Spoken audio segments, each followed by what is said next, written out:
My best friend told everyone at my mother's funeral that I stole the inheritance. I didn't even know there was an inheritance until she had already taken it. My best friend stood up at my mother's funeral, in the middle of the reception, in front of 60 people who had just watched me bury the woman who raised me, and told the room I'd stolen my mother's inheritance. She said it calmly. She said it like she was doing everyone a favor. She said it with that voice she uses when she wants people to think she's the reasonable one in the room, the one who hates drama but just had to say something because someone needs to. She looked me dead in the eyes while she did it. And 60 people, family, neighbors, my mother's church friends, people who'd known me since I was in diapers, turned to look at me like I was a stranger they'd just caught with blood on her hands. That was 9 months ago. I still can't drive past the funeral home without pulling over to throw up. Her name is Valerie. Valerie Simmons. And she was my best friend for 16 years. Was. I need to use that word now because whatever Valerie is to me at this point, friend isn't it? She's something else entirely, something I don't think the English language has a clean word for.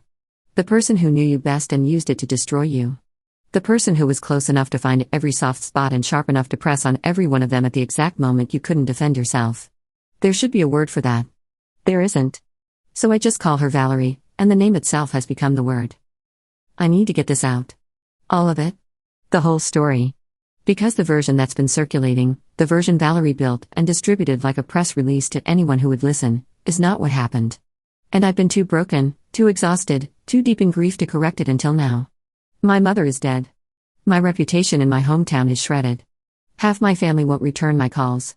And the woman who did all of it is living 3 miles from my mother's empty house, spending money that was never hers, and posting Bible verses on Facebook like God is her personal brand manager. Let me start where it actually starts. Not with a funeral. With my mother. Because you need to know who she was before you can understand what was taken from her and from me. My mother's name was Diane Holloway. She lived her entire life in Hendersonville, Tennessee, a small city just north of Nashville where everybody knows everybody and gossip moves faster than the internet. She was a school librarian for 31 years.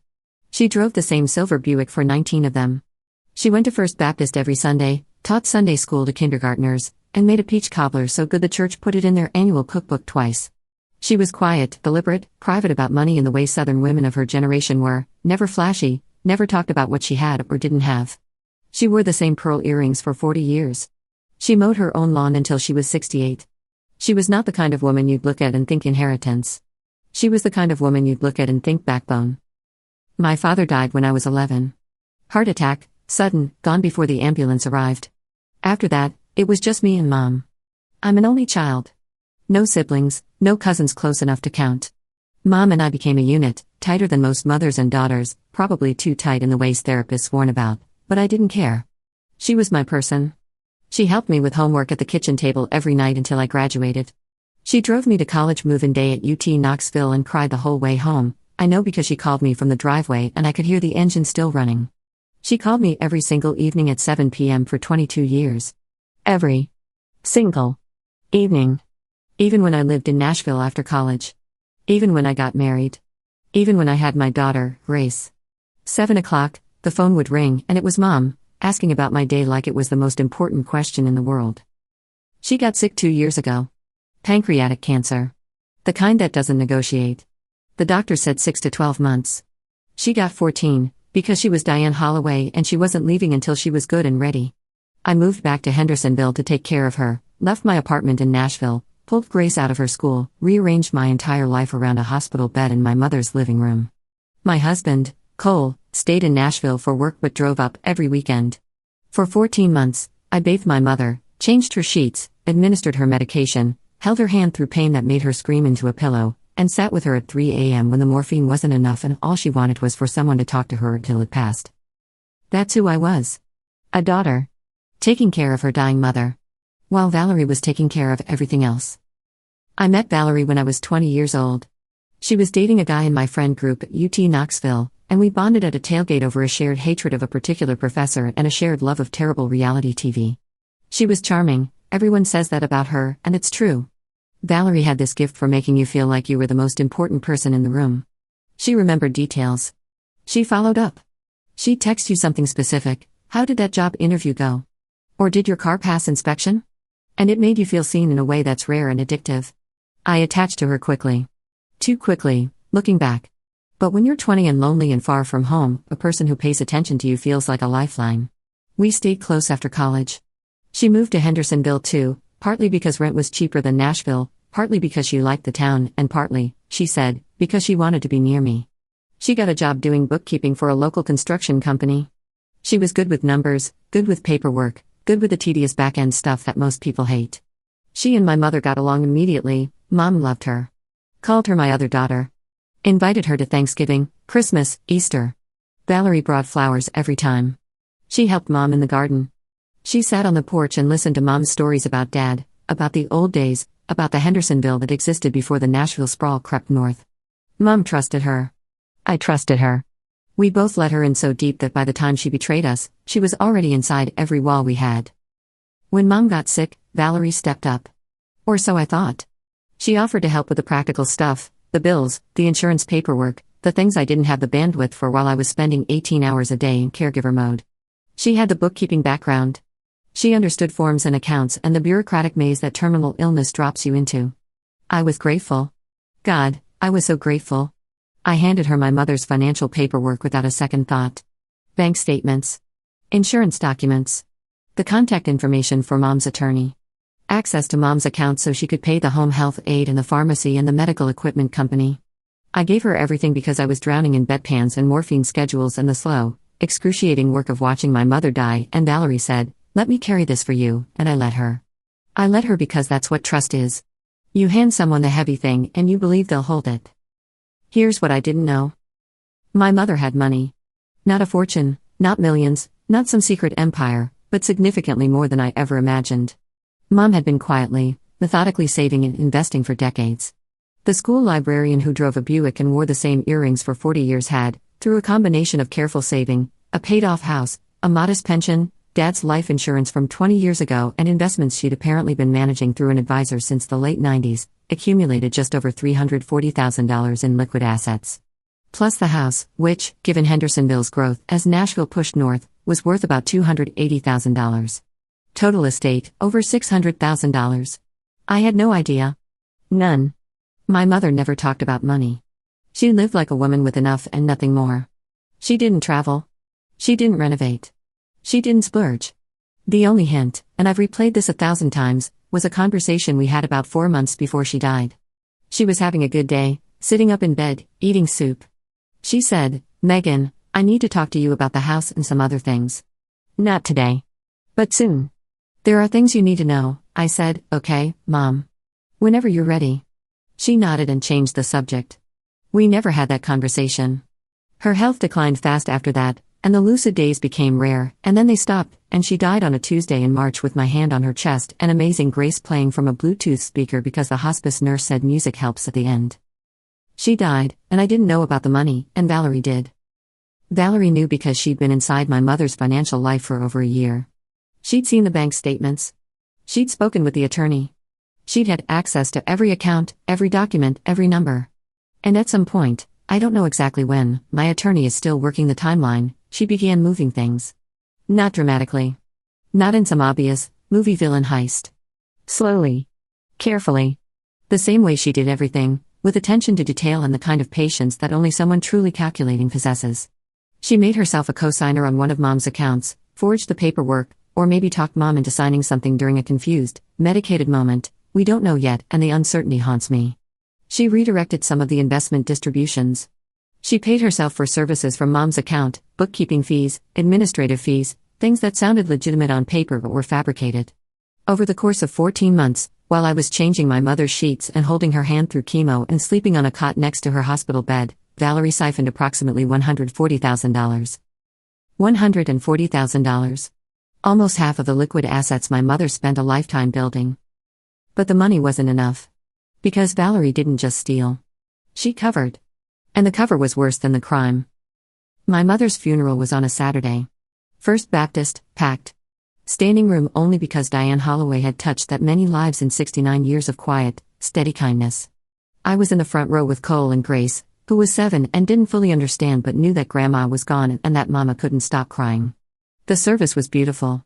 Pastor Davis spoke about Mom's faithfulness. The choir sang How Great Thou Art. I managed to read a eulogy without collapsing, though my hands shook so badly Cole had to hold the paper for me. The reception was at the church fellowship hall. Casseroles and sweet tea and hugs from people whose names I barely registered because grief had turned my brain to static.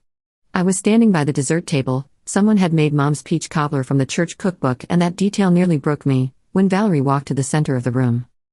She didn't tap a glass. She didn't ask for attention. She just started speaking, loud enough that the room went quiet, with that calm, concerned, "I'm only doing this because I care" voice that I now recognize as the most dangerous sound in the world. "I know this isn't the time," she said. "And I'm so sorry to do this here. But I feel like the truth matters, especially when someone we love has passed and can't speak for herself." I looked up. Everyone looked up. Diane asked me to help manage her affairs this past year because she was worried. She told me, and I have the documentation to prove this, that she was concerned about the way her finances were being handled. Money was being moved. Accounts were being accessed.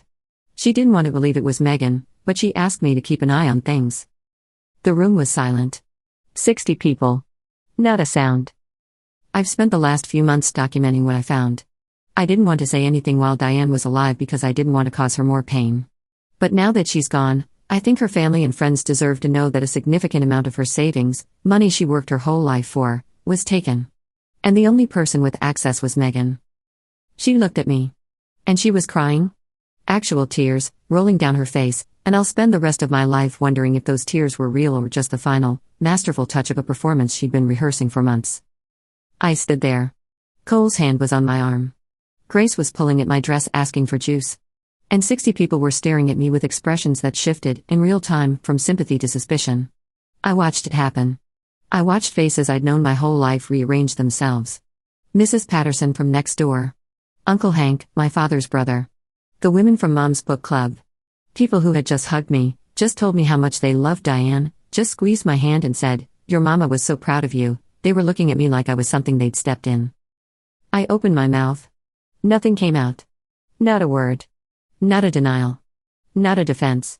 Because how do you defend yourself against an accusation you don't even understand, at your mother's funeral, while your 7-year-old is tugging your dress and the peach cobbler is sitting on the table and the world is tilting sideways and you can't breathe? Cole stepped in. He said, "This is not the place. Valerie, this is not the time or the place." His voice was steady, but I could feel his hand shaking on my arm. Valerie nodded, dabbing her eyes. "You're right. I'm sorry. Diane deserved better." And she walked away. Back into the crowd. Where people touched her arm and whispered to her and handed her tissues. Like she was the victim. Like she was the one who'd lost something. I left the reception 12 minutes later. I didn't say goodbye to anyone. I carried Grace to the car, buckled her in, sat in the driver's seat, and pressed my forehead to the steering wheel. I didn't just lose my mother that week. I didn't just lose my reputation. I didn't just lose $140,000 that my mother had saved one careful dollar at a time for 30 years. I lost the ability to grieve in peace. Valerie took that too. She took the funeral. She took the room. She took the sympathy of 60 people and redirected it toward herself, and she left me standing by a peach cobbler with nothing but silence and my daughter's small hand pulling at my dress. That's what she stole that I can never get back. Not the money. The goodbye. It's been 9 months since the funeral. 9 months since Valerie stood in a church fellowship hall and burned my name to the ground in front of everyone I've ever known. People keep saying time helps. People who say that have never had their character assassinated at their mother's funeral by the person who stole what they're being accused of stealing. Time doesn't help with that. Time just puts distance between you and the explosion, but the shrapnel is still in your body, and every time you move, you feel it. The first week after the funeral was a kind of hell I didn't know existed. Not the grief. The grief was expected, enormous, suffocating, but expected. I knew I'd have to learn to live without my mother. What I didn't know was that I'd have to do it while simultaneously defending myself against an accusation so perfectly constructed that it made me look guilty even to people who'd known me since birth. Valerie had prepared. That's the thing that keeps me awake. She didn't just make a speech at the funeral, she'd been laying groundwork for months. While I was changing my mother's sheets and crushing pills into applesauce and holding a bedpan at 4 a.m., Valerie was building a narrative. She'd had quiet conversations with people in town, casual mentions over coffee, concerned whispers at church. "I'm worried about Diane's finances. Megan's been under so much stress, I just hope she's making good decisions. I don't want to say anything, but some things aren't adding up." She planted seeds so carefully that by the time she made her accusation public, half the town already had a version of the story growing in their heads. All she did at the funeral was water it. The phone calls started the day after. Not to me, about me. Uncle Hank called Cole and asked, point blank, if I'd been in Diane's accounts. Mrs. Patterson told another neighbor she was concerned about what she'd heard. Mom's book club held an emergency meeting, without me, to discuss the situation. A woman I'd known my entire life, someone who taught me to ride a bike, someone who brought us casseroles when Dad died, looked at me in the Kroger parking lot 3 days after the funeral and shook her head. Didn't say a word. Just shook her head and walked to her car. That small gesture, that tiny, silent judgment from a woman who'd watched me grow up, hit me harder than anything Valerie said in that fellowship hall. Hendersonville is a small town. Not tiny, but small enough that reputation is currency and gossip is the banking system. Within 2 weeks, the story had mutated and spread into something unrecognizable. The version making rounds wasn't just that I'd mismanaged Mom's finances.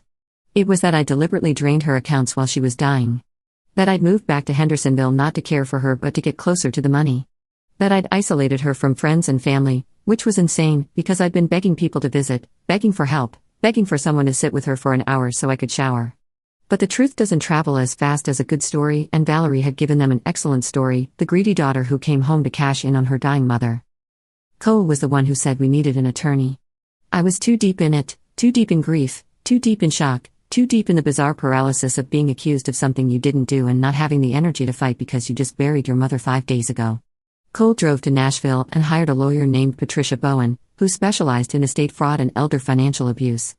I remember sitting in Patricia's office, clutching a folder of the few documents I had, and she asked me to walk her through everything Valerie had access to. I started listing things and her face changed. Not dramatically, she was a professional, but I saw it. A tightening around the eyes. A slight pause in her note-taking. When I finished, she said, very carefully, Megan, you gave her the keys to the entire house. I know I did. I know that now. But I need you to understand the context. I was caring for a dying woman 18 hours a day. I was managing medications and doctor calls and hospice schedules and my daughter's homework and my marriage from 60 miles away. I was exhausted in a way that doesn't have a bottom, a way that makes your hands shake and your vision blur and your brain stop functioning in the places where suspicion and self-preservation live. Valerie offered to carry the one thing I couldn't carry. And I let her. Because she was my best friend. Because my mother called her my other daughter. Because in 16 years, she had never given me a single reason to doubt her. Patricia began the investigation. It took 3 months to get a clear picture, and every piece of it made me sicker. Valerie had opened a secondary account in my mother's name, with herself as co-signer, using paperwork that bore my mother's signature. Whether Mom signed it knowingly, or during one of her confused, medicated states, or whether the signature was forged entirely, we still don't know. She'd routed investment distributions into that account. She'd written herself checks for bookkeeping services totaling over $28,000. She'd made ATM withdrawals, small ones, $200 and $300 at a time, spaced over months. She'd paid off her own car. Her car. With my mother's money. The woman drove a paid-off Nissan Rogue funded by a dying school librarian's life savings, and she had the audacity to stand at that librarian's funeral and point the finger at me. The total confirmed amount was $143,600. Patricia said the actual number might be higher. Some transactions were harder to trace because Valerie had been meticulous about making them look legitimate. She's not impulsive, Patricia told me. This was planned. This was patient. She knew exactly what she was doing. Patient. Planned. Those words describe the way my best friend stole from my dying mother.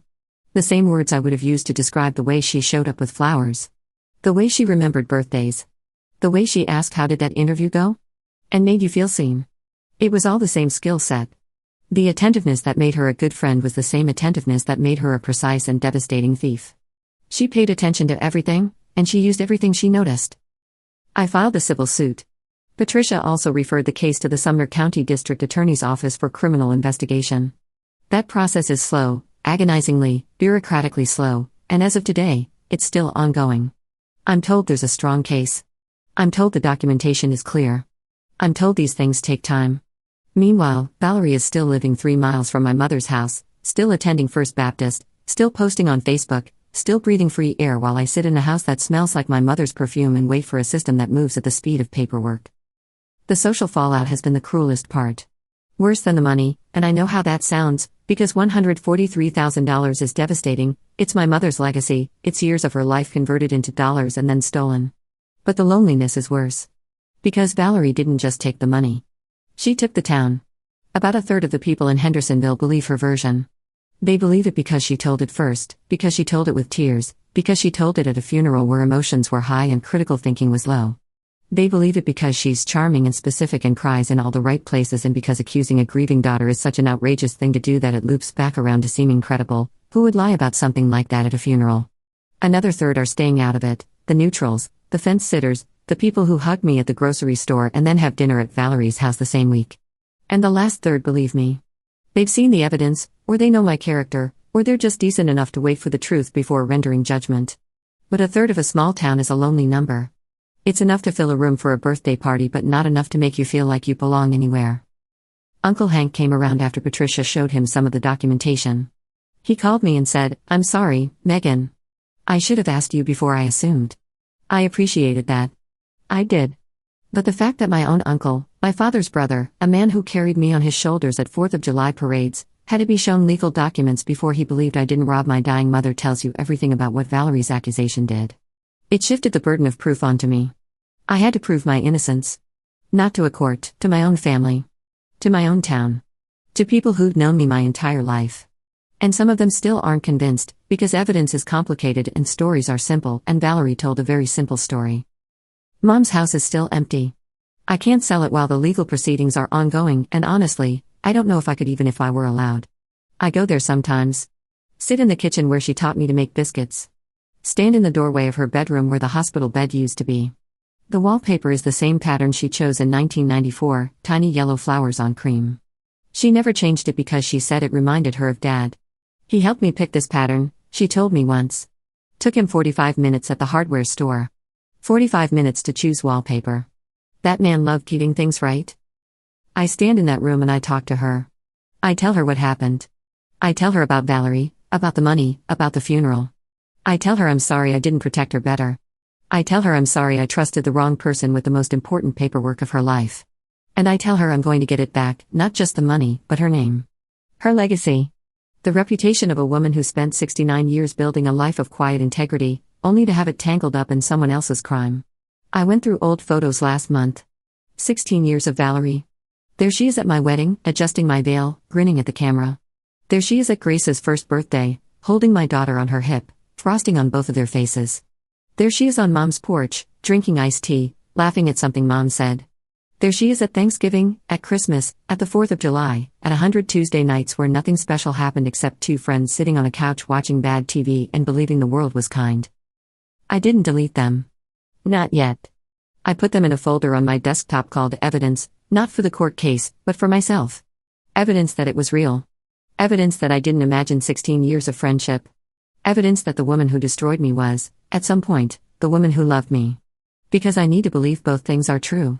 If the love was fake the whole time, then I'm a fool who wasted 16 years on a con artist. If the love was real and she did it anyway, then people are capable of things I'll never understand. Both options are terrible. But the second one is at least honest, and I've had enough dishonesty to last several lifetimes.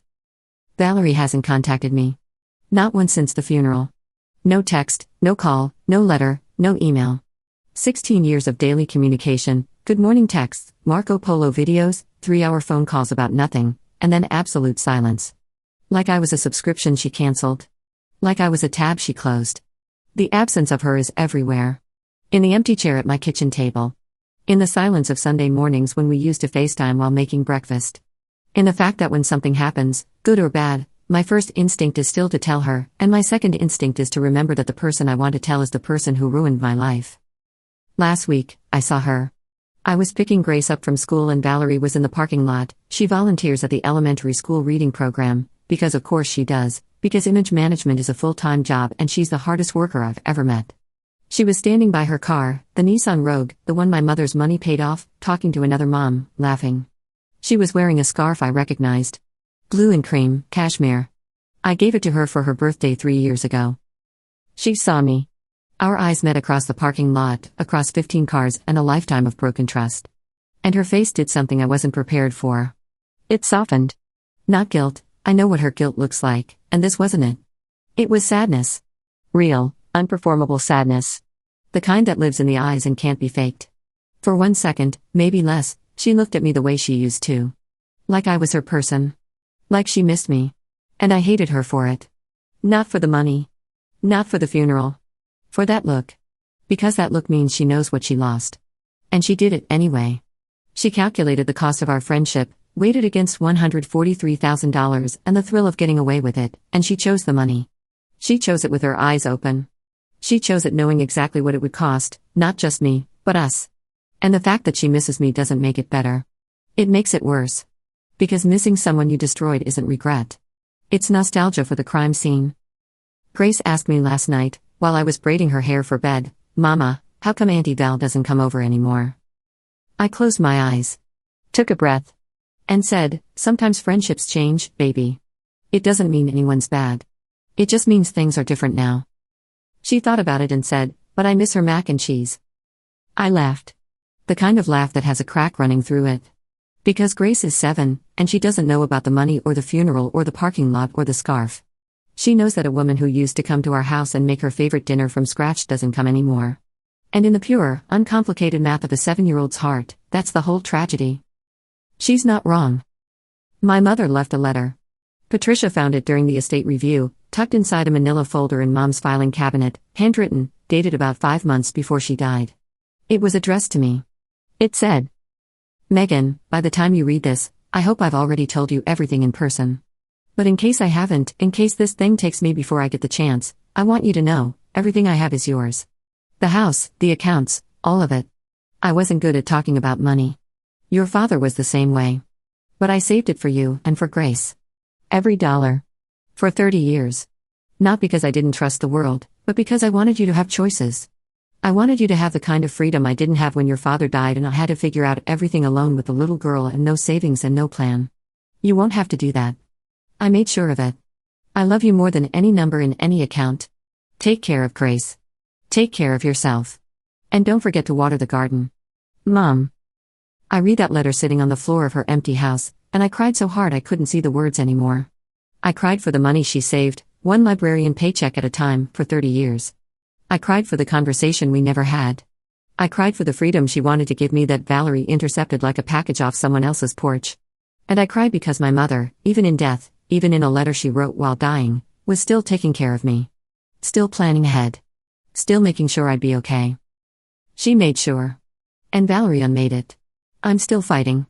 The civil case is moving. The criminal investigation is ongoing. Patricia says we'll recover most of the money eventually, maybe not all, but most. The house will be mine. The remaining accounts will be mine. My mother's legacy will be restored, on paper at least. But the other things, the things that don't fit in a legal filing, those are gone. The funeral I should have had. The town that should have held me. The grief that should have been mine alone, uncontaminated by accusation. The 16 years of friendship that I now have to carry in a folder called evidence. The ability to trust someone the way I trusted Valerie, completely, recklessly, with a kind of faith that only exists before you learn what people are capable of. Those things are gone. And no verdict will bring them back. Greater than my mother spent 30 years saving money she never spent so that her daughter and granddaughter would have choices she never had. She packed lunches and drove the same car and wore the same earrings and watered the same garden, and she did it all so I'd be free. My best friend stole $143,000 of that. But the thing I can't forgive, the thing that wakes me up at 3 a.m. and sits on my chest like a stone, isn't the money. It's the funeral. She took my goodbye. She stood in a room full of people who loved my mother and she turned my grief into a trial. She made 60 people look at me with suspicion on the worst day of my life. And she did it to cover what she'd done. My mother's last gift to me was freedom. Valerie stole it and called me the thief. And the worst part? Some people still believe her. But my mother's letter is in my nightstand. And every night, before I sleep, I read the last line, "I love you more than any number in any account." That's the inheritance Valerie couldn't touch. And it's the only one that matters.